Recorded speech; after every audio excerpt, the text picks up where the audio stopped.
Last topic में हमने पढ़ा हाउ टू यूज फंक्शन। आज हम पढ़ेंगे what is structure and union.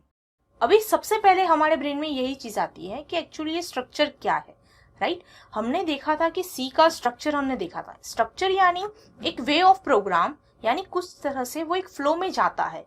तो हमने सी का स्ट्रक्चर देखा था, लेकिन स्ट्रक्चर करके एक कॉन्सेप्ट भी है सी में, वो किस तरह से इंप्लीमेंट होता है वो यहाँ पे देखना है। A two-dimensional characters array will be required to store the name of the persons, and while a one-dimensional numeric array will be needed to store the phone numbers, right? जैसे कि हमने एरे का भी एक कॉन्सेप्ट देखा था। अभी friends, हमने एरे का कॉन्सेप्ट क्यों यूज किया था? कुछ वैल्यूज को स्टोर करवाने के लिए। वैल्यूज को जैसे कि मल्टीपल्स वैल्यू, किसी के मार्क्स हैं तो यानी एक स्टूडेंट के मल्टीपल मार्क्स हो सकते हैं अलग अलग सब्जेक्ट के, राइट? तो फिर ऐसी कंडीशन में मुझे क्या करवाना होता है? एरे का कॉन्सेप्ट यूज करना है। लेकिन अगर फॉर एग्जांपल किसी का एक नंबर नहीं, दो कॉन्टेक्ट नंबर है तो फिर ऐसी सिचुएशन में हम क्या करेंगे, राइट? तो यहाँ पे ऐसी कंडीशन खड़ी होती है। Managing two different arrays would lead to the problem of mapping a name with phone number. अभी चलो हम इन्हें सॉल्यूशन फाइंड किया कि एक काम करते हैं, दो अलग अलग एरे ले लेते हैं। एक के अंदर मार्क्स को स्टोर करवाते हैं, दूसरे के अंदर हम क्या करवाते हैं कि किसी के कॉन्टेक्ट नंबर को। लेकिन फ्रेंड्स, उसमें प्रॉब्लम क्या आती है? कंफ्यूजन होता है, राइट? अलग अलग एरे को किस तरह से आप मेंटेन करोगे? The management of two different array would be become simpler if the programming language itself allow us to use a construct that logically relates name and phone number. Okay लेकिन यहाँ पे अगर कोई प्रोग्रामिंग लैंग्वेज के अंदर ये features है, यानी इस तरह से आप कंस्ट्रक्ट करवा सकते हो, लेकिन हमें यहाँ पे एरे बनाना है, उसको लॉजिकली सेट करवाना है। C language has a construct called structure. C language के पास एक ऑलरेडी एक कॉन्सेप्ट है, कंस्ट्रक्ट है, जिसका नाम है structure, that allow us to pack data of different data type as one logic unit। यानी अगर आपको यहाँ पे अलग अलग एरे बनाने की जरूरत नहीं है, एक लॉजिकल यूनिट में आप सारे डेटा जितने भी है, एरेज है, सिंगुलर डेटा है, जो भी है, उसको आप एक ग्रुप में बनाओ और वो लॉजिक को जिसे कहा जाता है स्ट्रक्चर। अभी यही सबसे पहले देखते हैं कि what is a structure. Structure क्या है?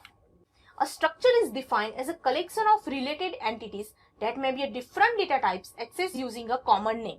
Structure यानी it's a collection of entities, यानी किस तरह से एक स्टूडेंट है, एक स्टूडेंट का नाम हो सकता है, उसका कॉन्टेक्ट नंबर हो सकता है, ईमेल एड्रेस हो सकता है, यानी एक ही स्टूडेंट के बारे में बहुत सारी डिटेल्स है, right?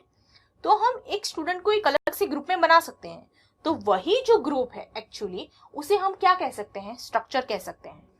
An entity defined in a structure is known as a field। यानी यहाँ पे जो हर एक एंटिटी जो डिफाइन होती है उसे कहा जाता है फील्ड। ओके अभी फील्ड यानी for example roll number is one type of field, contact number, email address, name, तो वो सब कुछ जो है वो क्या है? फील्ड है। A field is the smallest meaningful element that has a name, a storage requirement, an address and resembles a normal identifier। यानी उसे आप कोई भी चीज जो आइडेंटिफाई करती है, कोई वैल्यूज को कंटेन करती है और जो पर्टिकुलर वन टाइप ऑफ एक एंटिटी है, उसे क्या कहते हैं आप? फील्ड कहते हैं। To use a structure in C language, first need to define a structure template। यानी अगर आपको अपने प्रोग्राम के अंदर स्ट्रक्चर को यूज करना है तो सबसे पहले आपको क्या करना पड़ता है? स्ट्रक्चर का जो टेम्पलेट है उसको डिफाइन करना पड़ता है। वो तो लॉजिक सी बात है। जैसे कि अगर मुझे वेरिएबल यूज करना है तो मुझे वेरिएबल को डिक्लेयर करना पड़ेगा। जैसे लास्ट टॉपिक में हमने देखा था कि अगर हमें फंक्शन को यूज करना है तो फंक्शन को भी क्या करना पड़ेगा? डिफाइन करना पड़ेगा। तो उसी तरह से अगर आपको अपने प्रोग्राम के अंदर स्ट्रक्चर को यूज करना है तो यानी आपको क्या यूज करना पड़ेगा? स्ट्रक्चर का टेम्पलेट सबसे पहले डिफाइन करना पड़ेगा। The templates identify the name and members of the structure. अभी ये टेम्पलेट जो है वो क्या चीज दिखाता है? एक्चुअली उसके अंदर कंटेंट क्या होता है? तो उसके अंदर कंटेंट होता है स्ट्रक्चर का नेम, यानी कौन से स्ट्रक्चर है। सी फ्रेंड्स, स्ट्रक्चर जो है ना वो यूजर डिफाइंड डेटा टाइप है, यानी आप कुछ भी नाम दे सकते हो स्ट्रक्चर का, लेकिन हाँ रिलेटेड रखो। जैसे किसी स्टूडेंट के बारे में बना रहे हो आप स्ट्रक्चर, उसकी ही एंटिटी रखने वाले हो और यहाँ पे फील्ड भी रखने वाले हो, तो बेटर है आप स्ट्रक्चर का नाम जो है वो स्टूडेंट रखो ताकि समझ में आए, राइट? और दूसरी चीज है वो स्ट्रक्चर के अंदर मेंबर्स, जैसे एक स्टूडेंट के बारे में, यानी एक स्टूडेंट के कितने सारे मेंबर्स हैं, जैसे कि मेंबर्स यानी उसकी field, contact number, email address, name, तो वो सारी चीजें हैं वो इसके अंदर आप स्टोर करवाओगे। स्ट्रक्चर डिफाइन करवाने के लिए कुछ होता है स्पेशल, यस, तो वो है keyword struct keyword. The keyword struct helps the user to define a structure template, यानी अगर आपको स्ट्रक्चर टेम्पलेट डिक्लेयर करना है, डिफाइन करना है, तो आपको क्या यूज करना पड़ेगा, स्ट्रक्ट कीवर्ड को यूज करना पड़ेगा। सिंटेक्स देख रहे हो आप यहाँ पे मेरी स्क्रीन पे, यहाँ पे मैंने कीवर्ड यूज किया है स्ट्रक्ट, फिर यहाँ पे आपका आएगा स्ट्रक्चर नेम, यूजर डिफाइन है। और एक और चीज बता दूं कि बाय डिफॉल्ट जो स्ट्रक्चर मेंबर्स होते हैं वो पब्लिक होते हैं। पब्लिक का मीनिंग क्या होता है कि आप उसे बाहर भी यूज कर सकते हो। बेसिकली आप जानते हो, जैसे हमने यहाँ पे लोकल वेरिएबल और ऑटोमेटिक वेरिएबल फंक्शन के अंदर क्या करते थे, जैसे यहाँ पे मैंने एक वेरिएबल लिया था इंटीजर a, राइट, तो उसको मैं वो फंक्शन की बॉडी के बाहर यूज नहीं कर सकती थी, राइट। लेकिन स्ट्रक्चर के अंदर जो भी डेटा मेंबर्स होते हैं, यानी यहाँ पे आप जो भी डालोगे वो पब्लिक होते हैं, यानी आप उसको बाहर भी यूज कर सकते हो, ठीक है। और मोस्ट इंपॉर्टेंट थिंग फ्रेंड्स, यहाँ पे कर्ली ब्रेसेस स्टार्ट होता है, राइट, लेकिन यहाँ पे भी कर्ली ब्रेसेस एंड होगा और इसके पीछे भी सेमीकोलन लगेगा, ओके। यानी इस तरह से आप क्या कर सकते हो, स्ट्रक्चर को डिफाइन कर सकते हो। Once the structure template is defined, it can be used as a data type. यानी जैसे अगर एक बार स्ट्रक्चर आपके प्रोग्राम के अंदर डिफाइन हो जाता है तो आप उसे ऐसा डेटा टाइप की तरह यूज कर सकते हो। The name of the structure act as a user defined data type. यानी जो नेम जो है स्ट्रक्चर का वो as a user defined data type की तरह वर्क करता है। सिंटेक्स आप मेरी स्क्रीन के सामने देख रहे हो, यहाँ पे struct name and name of the variable, यानी यहाँ पे अगर, क्योंकि स्ट्रक्चर वेरिएबल हम क्यों बनाते हैं, जैसे अभी स्ट्रक्चर डेटा टाइप है, राइट, तो यानी उसके मेंबर को एक्सेस करवाने के लिए मुझे जरूर पड़ती है स्ट्रक्चर वेरिएबल की। स्ट्रक्चर का नेम और नेम ऑफ वेरिएबल, ताकि डिक्लेयर होगा कि पर्टिकुलर ये वेरिएबल जो है वो ये स्ट्रक्चर का है। Example struct student S1 S2। अभी फ्रेंड्स ये स्ट्रक्ट कीवर्ड क्यों लगाना पड़ता है, उसका रीजन ये है कि अगर आप नॉर्मल स्टूडेंट S1 S2 लिखोगे ना, तो सी लैंग्वेज तो कंपाइलर बेस है, राइट, वो क्या समझेगा, first is data type and second is variable. तो क्या गलत क्या है, गलत ये है कि स्टूडेंट जो है वो बिल्ट इन डेटा टाइप नहीं है, वो यूजर डिफाइंड डेटा टाइप है। तो आपको बताना पड़ेगा ये यूजर डिफाइंड डेटा टाइप है, लेकिन कौन से टाइप का, स्ट्रक्चर टाइप का। तो इस वजह से हम आगे कौन सा कीवर्ड लगाते हैं, स्ट्रक्ट। चलिए आते हैं फ्रेंड्स, एक प्रैक्टिकल करते हैं कि किस तरह से हम स्ट्रक्चर को हमारे प्रोग्राम के अंदर इंप्लीमेंट कर सकते हैं। उसके स्ट्रक्चर की एक खास बात आपको मालूम है फ्रेंड्स, कि स्ट्रक्चर जो है ना वो मेन फंक्शन के ऊपर डिक्लेयर होता है। यहाँ पे मैं लिख रही हूँ स्ट्रक्ट, जैसे अभी मैंने बात की स्टूडेंट, तो स्टूडेंट का ही बनाते हैं स्ट्रक्चर। आ गया, देखो कंप्लीट भी हो गया खुद ब खुद, ठीक है। अभी यहाँ पे मैं वेरिएबल्स ले रही हूँ, जैसे कि स्टूडेंट ID, ओके, और फिर यहाँ पे एक और चीज ले रही हूँ, जैसे इंटीजर मार्क्स, ओके। जैसे और एक चीज लेते हैं कैरेक्टर, यहाँ पे नेम, स्टूडेंट के ID हो सकता है, स्टूडेंट का मार्क्स हो सकता है, कैरेक्टर नेम। अभी ये चीज हमने ले ली, ठीक है।